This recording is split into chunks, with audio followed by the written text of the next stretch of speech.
Hello everyone, कैसे हैं सभी। मेरा नाम है निकिता और स्वागत है आप सभी का हमारे इस ऑसम से चैनल पर जिसका नाम है learn in fun commerce. So guys, एक बहुत ही बड़ा सरप्राइज है तुम्हारे लिए। तुम लोग ऐसे तो रीड कर पा रहे हो कि अब हम लोग जो है इस चैनल पर स्टार्ट कर रहे हैं क्लास 11th भी। तो जितने भी स्टूडेंट्स हैं जो अभी तक बोल रहे थे कि मैम क्लास 11th कब तक शुरू होगा, जल्दी से क्लास 11 शुरू करिए, तो हम लोग पूरा स्ट्रैटेजी प्लान कर रहे थे एंड फाइनली इट्स डन। सो अब हम लोग शुरू करने वाले हैं क्लास 11th, यानी कि अभी अभी वही स्टूडेंट्स जो 10th का एग्जाम दे करके 11th में आए हैं, है ना, और उन्हें लग रहा है कि यार लाइफ बहुत ही मज़ेदार होने वाली है, काफ़ी मज़ा आने वाला है। तो हाँ, मज़ा आने वाला है क्योंकि साथ में हम लोग काफ़ी फन करेंगे और लर्न भी करेंगे एंड फाइनली रिजल्ट भी बहुत अच्छा डिलीवर करेंगे। सो सबसे पहले तो मैं अपने आप से थोड़ी सी तुम्हारी मुलाकात करवा दूं कि मेरा नाम निकिता है, Nikita Singh, as you can see this is me. या तो मैं आप लोगों को इंग्लिश पढ़ा रही हूँ। I am your English educator, so I be teaching you English. अब यार यहाँ पर ना, अब तुम लोग जल्दी जल्दी से मतलब ऐसे 10th का एग्जाम दिया है, काफ़ी प्रेशर रहा होगा एंड आई होप सबके एग्जाम्स जो हैं बोर्ड एग्जाम्स बहुत ही अच्छे गए होंगे।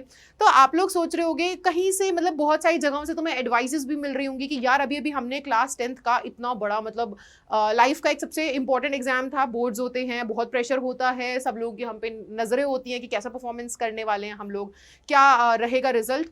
सो अभी अभी आपने वो पढ़ाओ अपनी लाइफ का पार किया है, 11th में आ गए हो, थोड़ी सी सीनियोरिटी, थोड़ी सी मेच्योरिटी महसूस हो रही होगी कि yes we are seniors now, ठीक है, अब काफ़ी रिस्पॉन्सिबिलिटीज़ आ चुकी हैं। सो इसी बीच बहुत से आपको लोग जो है आसपास एडवाइसेस दे रहे होंगे अलग अलग तरीके की कि यार 11th में आ गए हो, मौज ही मौज है, बढ़िया मज़े आएंगे, है ना, 11th में काफ़ी। और पढ़ता कौन है 11th क्लास में? कोई नहीं पढ़ता यार, 11th is meant for fun, सिर्फ मज़े करने हैं। अभी अभी तुमने 10th के एग्जाम्स दिए हैं एंड उसके बाद अब तुम दोबारा से 12th में जाकर के अगले साल बोर्ड्स देने वाले हो। So 11th standard is meant for fun, आप मज़े करो यहाँ पर, बस have the time of your life और इंजॉय इट, ऐसे सब बोला जाता है ना, कि इसमें इतना स्टडीज़ को सीरियसली नहीं लेते हैं। लेकिन ट्रस्ट मी, आप लोग फन के साथ पढ़ाई भी करते रहिएगा क्योंकि बहुत ज़्यादा ज़रूरी है। 11th स्टैंडर्ड अपने आप में इसकी एक बहुत ही ज़्यादा अहमियत है हर एक स्टूडेंट की लाइफ में। आई नो अभी भी बहुत सारा प्रेशर तुम लोगों ने डील किया था प्रेशर से, और अभी आप वहाँ से निकल करके 11th में आए हो। अभी सबसे बड़ा तुमने डिसीजन लिया था अपनी कॉमर्स फील्ड चूज़ करने का, और जो भी जितने भी बाकी सभी स्टूडेंट्स हैं सभी की लाइफ में एक बहुत ही बड़ा यहाँ पर डिसीजन आया था कि हम कौन सी फील्ड चूज़ करें। तो आप लोगों ने अपनी चॉइस कर ली है, आपने अपनी चॉइस जो है यहाँ पर ऑब्वियस सी बात है आप जाहिर कर चुके हो कि हमें कॉमर्स फील्ड में जाना है। सो वेरी वेल डन, बहुत ही बढ़िया। अब आगे की जर्नी कैसी रहेगी, क्या हम करें, कैसे पढ़ाई करें, है ना, तो उसके बारे में मैं आपको गाइड करने के लिए आई हूँ। सो सबसे पहली चीज़ कि क्लास 11th सज़ा है या मज़ा है। बहुत सी जगह पे ये भी सुना है, बहुत से मतलब आई फील के मैं अच्छे से रिलेट कर सकती हूँ। आई फील हर कोई, हमारे जितने भी टीचर्स हैं सभी रिलेट कर सकते हैं क्योंकि हम भी एक बारी क्लास 11th में थे एंड ट्रस्ट मी बहुत सारी एडवाइस मिलती है ना। कोई कहता है कि क्लास 11th बहुत डिफिकल्ट होती है, 12th क्लास से ज़्यादा डिफिकल्ट होती है, बहुत कुछ पढ़ना पड़ता है। कोई कहता है कि यार क्लास 11th में कुछ भी नहीं है, अभी तो बस मज़े करो, बिल्कुल भी मत पढ़ो, ये तो हो जाएगा, 11th में तो हर कोई पास हो जाता है। बहुत अलग अलग कॉमेंट सुनने में आते हैं, लेकिन उस बच्चे का क्या जो वहाँ पे फंसा हुआ है, जो पहली बार एक्सपीरियंस कर रहा है, उसे बिल्कुल भी नहीं समझ में आता कि मैं क्या करूँ, किसकी सुनूँ, इन भैया की सुनूं, इन दीदी की सुनूं, किसकी सुनूं भाई, कोई समझ ही नहीं रहा है मेरे दिमाग में क्या कंफ्यूजन चल रहा है। तो हम समझ रहे हैं उस कंफ्यूजन को और वही कंफ्यूजन मैं क्लियर करने आई हूं यहाँ पर। देखो, क्लास 11th सजा है या मजा है, it depends totally upon you. ये आपके ऊपर डिपेंड करता है कि आप इसे सजा बनाना चाहते हो या मजा बनाना चाहते हो। और आपके पास एक और ऑप्शन है, एक छोटी सी पतली गली से एक रास्ता निकल रहा है, जो रास्ता आपको लेकर के जाएगा जहां पे आप मिक्स करके सारी चीज़ों का फ़ायदा उठा सकते हो, यानी कि आप पढ़ाई के साथ ही साथ फन भी कर सकते हो, मज़ा भी बहुत सारा आने वाला है। अब इट्स अप टू यू कि आप क्या चूज़ करते हो। देखो, सज़ा किस तरीके से होगी। सज़ा इस तरीके से होगी कि अगर आपने क्लास 11th को बहुत लाइटली लिया और आपने स्टडीज़ पे ध्यान नहीं दिया तो सिर्फ 11th में आपके मार्क्स कम नहीं रहेंगे, बल्कि 12th में भी आप एक बहुत बड़ा रिस्क लेकर के चल रहे होगे कि हो सकता है 12th में जो रिजल्ट आप डिलीवर करने की शक्ति है आपके अंदर उतनी क्षमता है, आपके अंदर उतनी कैपेबिलिटी है, वो कहीं डिप खा जाए, ठीक है। और आप इसे मजा भी बना सकते हो, है ना, कि आपने यहाँ पर अभी से ही अपने अगर कॉन्सेप्ट्स बहुत स्ट्रॉन्ग कर लिए क्लास 11th में, तो ऑब्वियस सी बात है अभी तो मजे आएंगे, क्लास 12th में भी मजे आने वाले हैं। और हाँ, ट्रस्ट मी, 11th इंपॉर्टेंट है। जो लोग ये कह रहे हैं ना 11th इंपॉर्टेंट नहीं है, वो लोग चुपचाप वही हैं जो पढ़ लेते हैं पीछे से, आगे से दूसरों को ऐसे गुमराह कर देते हैं, अरे कौन पढ़ रहा है, बिल्कुल नहीं पढ़ा मैंने तो, और वो सब कुछ पढ़ाई करके बैठे हैं, रिवीजन तक कर लिया उन्होंने, ट्रस्ट मी। सो ये वही स्टूडेंट्स हैं। देखो हर कोई जानता है हर एक क्लास आपके लिए इंपॉर्टेंट है, और क्लास 11th अगर मैं बताऊं किस वजह से इंपॉर्टेंट है, तो सबसे मेन चीज बच्चे यही है कि तुम लोगों को क्लास 11th में जो सब्जेक्ट्स मिलेंगे, अब देखो आपने कॉमर्स लिया है, अब पहली बारी अकाउंट्स से आपकी मुलाकात हो रही है, अकाउंटेंसी क्या है ये सारी चीजें सीखोगे। उसके बाद इकोनॉमिक्स रहा, बीएसटी रहा, ये कुछ ऐसे सब्जेक्ट्स हैं जो अभी तक शायद आपने इनके साथ आपकी मुलाकात नहीं हुई थी, आपने नहीं पढ़े थे, है कि नहीं। मैथ्स इज समथिंग जो तुम लोग पढ़ते आ रहे हो काफी टाइम से, लेकिन उसका भी एक लेवल अप हो चुका है। इंग्लिश भी है ना, आप काफी टाइम से पढ़ते आ रहे हो, लेकिन वो भी अब थोड़ा अलग हो चुका है। सो यहाँ पर आप समझो कि क्लास 11th जो है सजा नहीं, आपको मजा बनाना है, ठीक है, और सजा है भी नहीं, लेकिन हाँ अगर केयरलेसनेस रहती है तो सजा बन सकती है।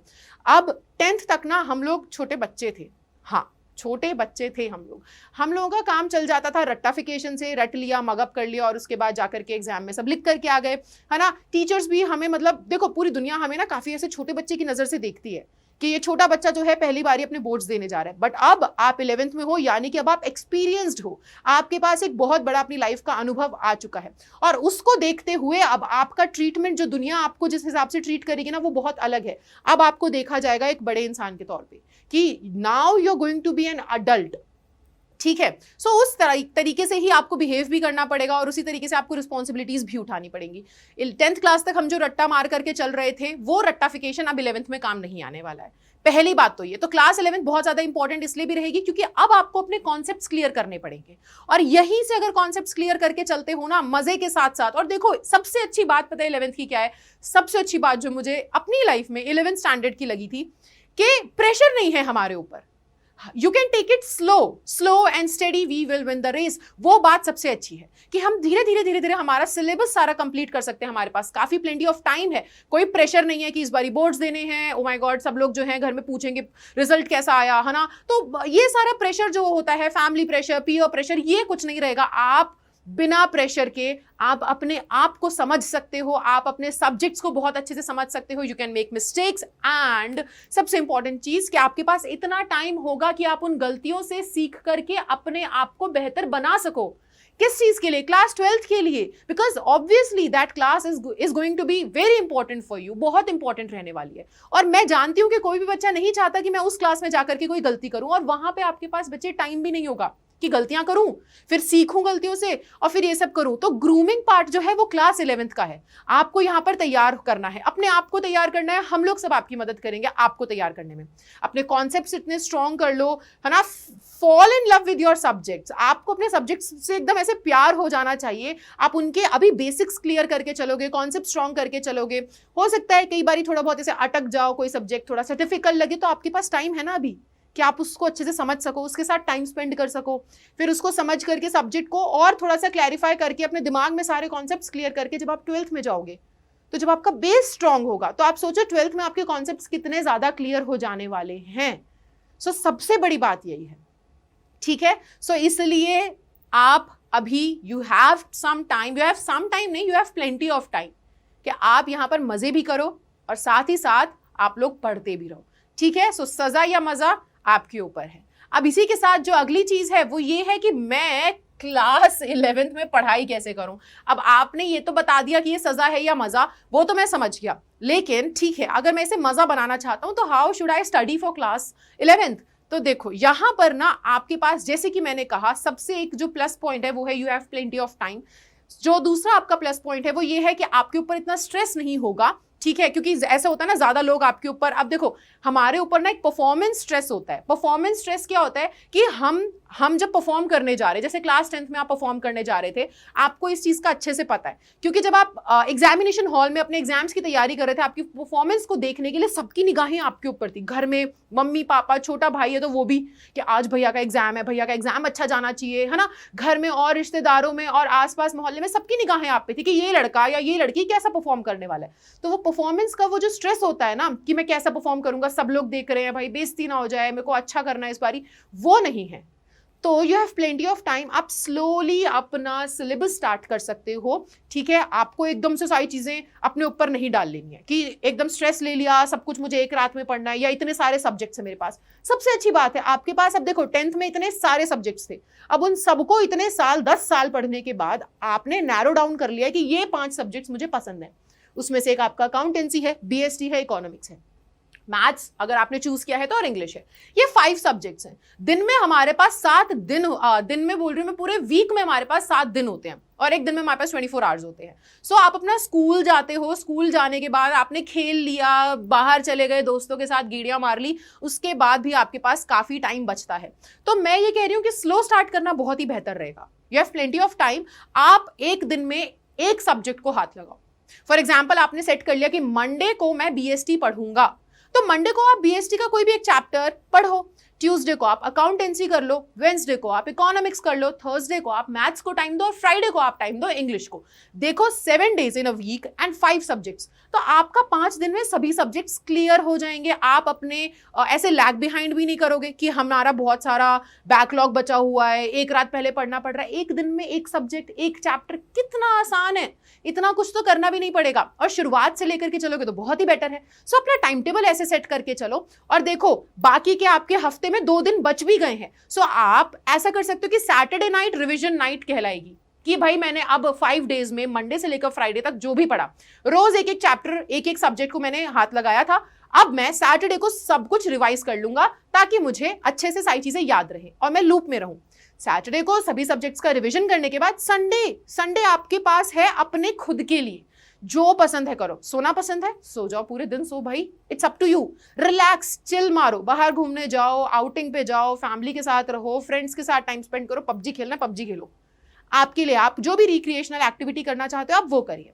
सो देखो कि स्लो स्टार्ट जो है अल्टीमेटली आपको बहुत अच्छा पुश देगी और क्लास 12th के लिए अच्छे से प्रिपेयर कर देगी, ठीक है। सो अभी से ही शुरू कर दो, इस टाइम टेबल को फॉलो करना, कंसिस्टेंसी ब्रेक मत करना। सबसे बड़ी चीज होती है कि कई बार ना कुछ स्टूडेंट्स को लगता है कि इस बार हम पे प्रेशर नहीं है तो पढ़ने का कोई फायदा नहीं है।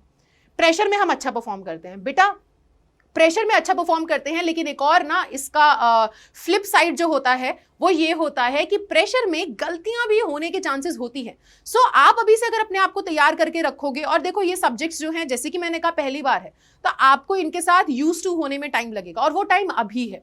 सो ये मत सोचना कि प्रेशर में मैं बहुत अच्छा परफॉर्म करता हूं तो अभी मैं इतना ज्यादा क्या ही पढ़ के करूंगा, अपन देख लेंगे, आगे पढ़ेंगे, है ना। कल पे मत टालना, कंसिस्टेंसी रखो, उसे ब्रेक मत होने दो। अगर आपने ये टाइम टेबल बनाया है, इसे डेली फॉलो करो। दिन का 1-2 घंटा भी दे रहे हो यार बहुत है, 24 घंटे में से 2 घंटा तो आप अपनी पढ़ाई को दे सकते हो, अल्टीमेटली आपको हेल्प करने वाली है। सो ऐसे स्टार्ट करो, और देखना कि गलतियां भी होंगी तो आप उसे सुधारोगे भी, उससे सीखोगे भी, एंड जब 12th में आओगे बहुत अच्छे से ग्रूम होकर के आओगे, और वहां पर रिजल्ट बहुत अच्छा डिलीवर करने वाले हो, ठीक है। तो ये हमारी स्ट्रैटेजी रहेगी, है ना। डेली बेसिस पे हम लोग एक एक सब्जेक्ट्स को उठा करके पढ़ेंगे। तो this is how you are going to study for class 11th।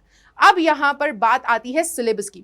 सो देखो आपके पास इंग्लिश में पढ़ा रही हूं, तो मैं इंग्लिश का सिलेबस एक बार आपसे डिस्कस करना चाहूंगी कि यहां पर आपको इंग्लिश का कितना पोर्शन है जो कवर करना है, कैसे कैसे कौन से चीजों पे आपको ध्यान देना है। अब यहां पर समझो कि इंग्लिश का जो हमारा पूरा पोर्शन है उसमें क्या रहता है कि हमको ना रीडिंग स्किल्स होती हैं, राइटिंग स्किल्स होती हैं, फिर उसके बाद हमारे पास आती हैं ग्रामर और लिटरेचर।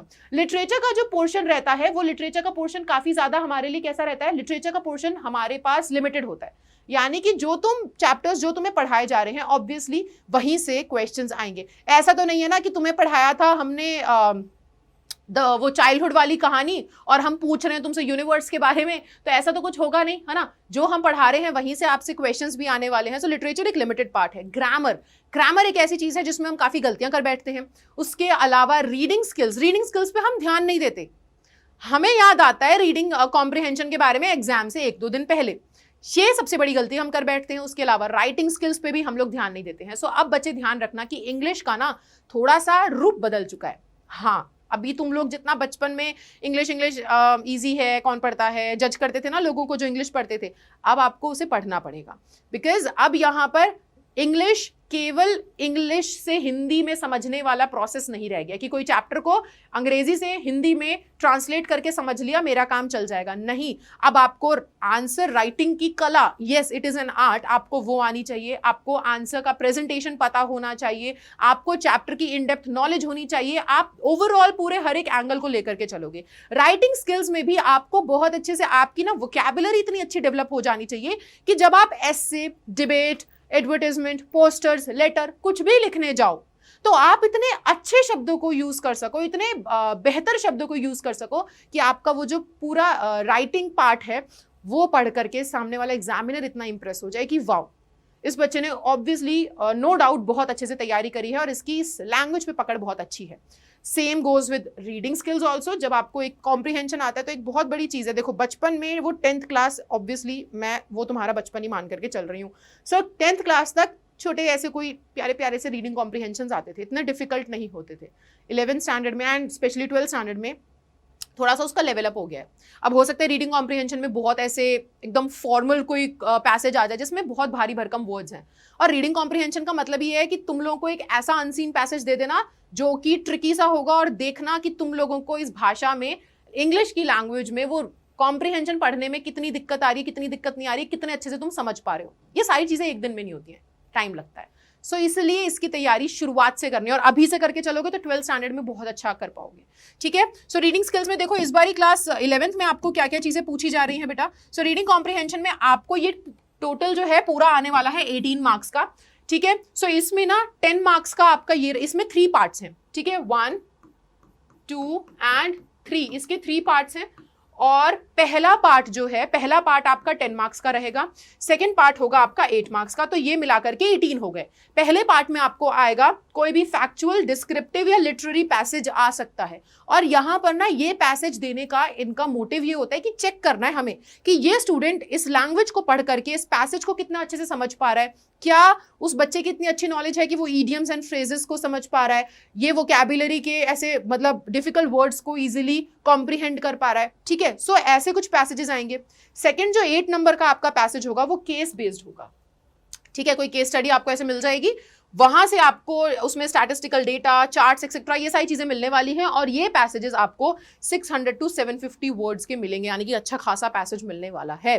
फाइन, और यहां से जो क्वेश्चंस पूछे जाएंगे वो एमसीक्यू टाइप के हो सकते हैं या ऑब्जेक्टिव भी हो सकते हैं। सो ऐसे क्वेश्चंस आपसे पूछे जाएंगे। ठीक है, और आपको पता है सबसे बड़ी चीज क्या है कि सीबीएसई ने बोला है कि 10th क्लास तक हम लोग क्या हरकत करते आ रहे थे कि पैसेज पढ़ते थे, पैसेज में से आंसर देखते थे और नीचे क्वेश्चन का आंसर एज इट इज कर दिया करते थे। अब ये चीज नहीं है, 12th में हो यार, अब आपसे ना कॉपी पेस्ट नहीं चलेगा कि तुमने पैसेज में जो आंसर देख लिया उसी का नीचे ऐसे कॉपी करके लिख दिया, ये नहीं होगा। अब आपको अपने वर्ड्स में लिखना है। इसी से हमें पता चलेगा, सीबीएसई को इसी से पता चल पाएगा कि तुम लोग कितने अच्छे से जानते हो चीज़ों को और तुम लोग की अंडरस्टैंडिंग कितनी अच्छी है ये पैसेज को लेकर के, इस लैंग्वेज को लेकर के, और कितने अच्छे से आप उसको एक्सप्रेस कर पा रहे हो।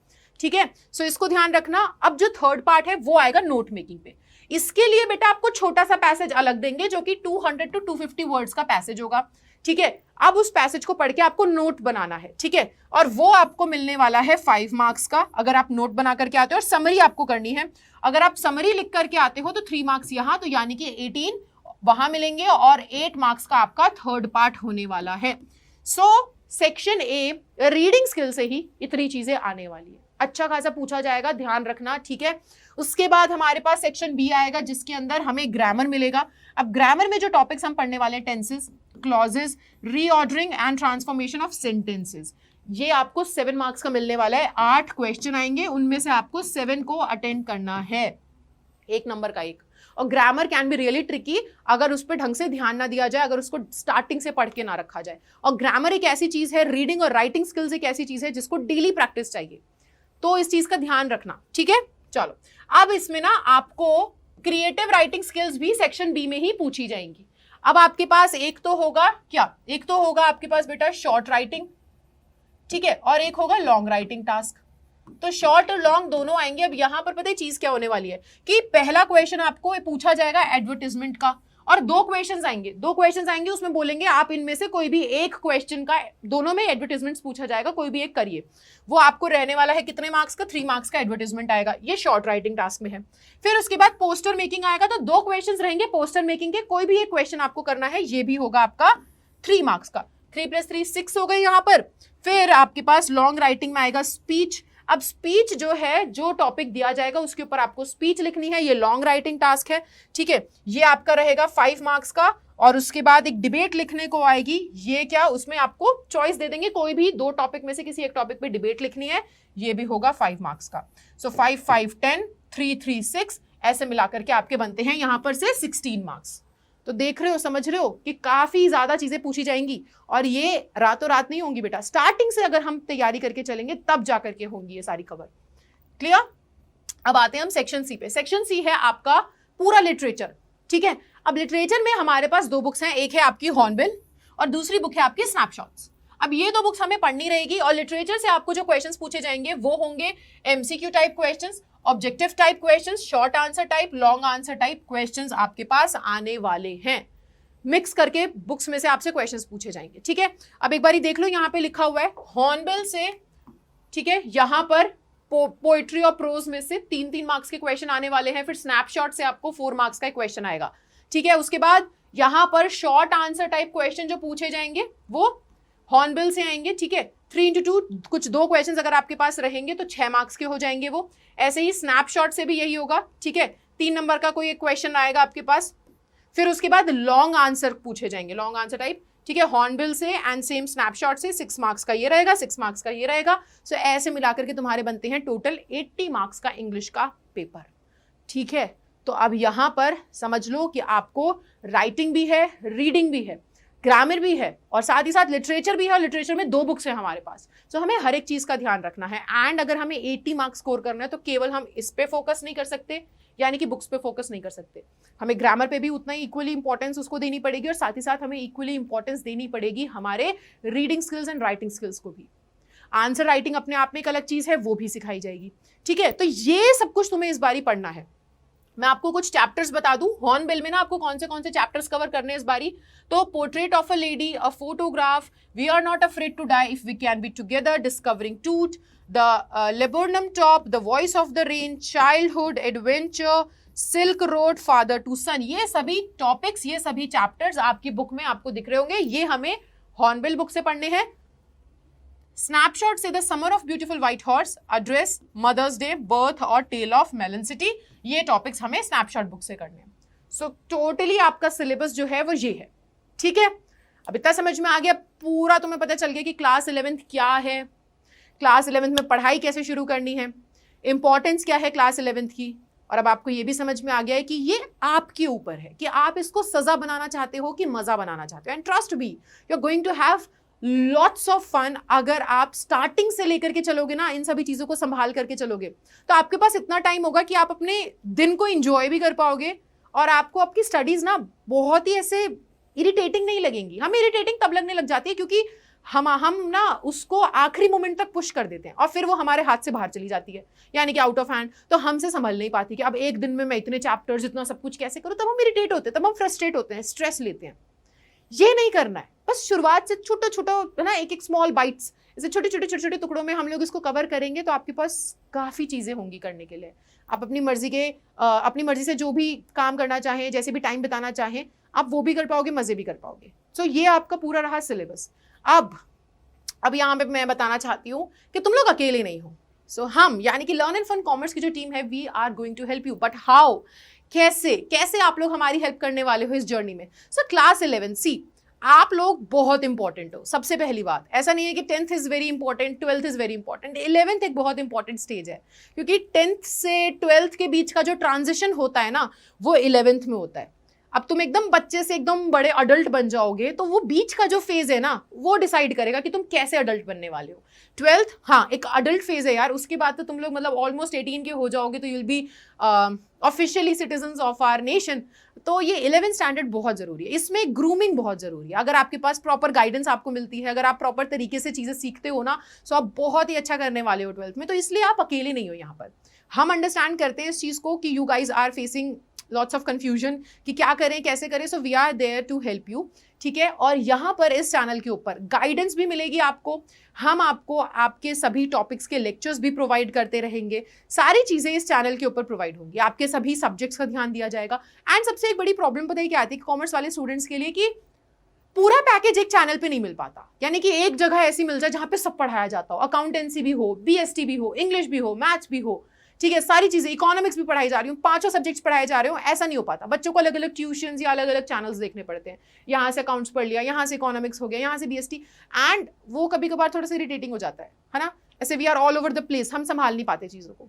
सो ये चैनल जो है आपको ऐसे 5-in-1 पैकेज, 5 प्रॉब्लम्स 1 सॉल्यूशन वाला चीज़ है यहाँ पर, ठीक है। सो आपकी जो 5 प्रॉब्लम्स है ना, 5 सब्जेक्ट्स है, उसका एकमात्र सॉल्यूशन यही है। यहाँ पे जितनी भी हमारी फैकल्टीज हैं, ऑब्वियसली आप उन सभी से वाकिफ हो अच्छे से, सो आपके सभी सब्जेक्ट्स का ध्यान दिया जाएगा।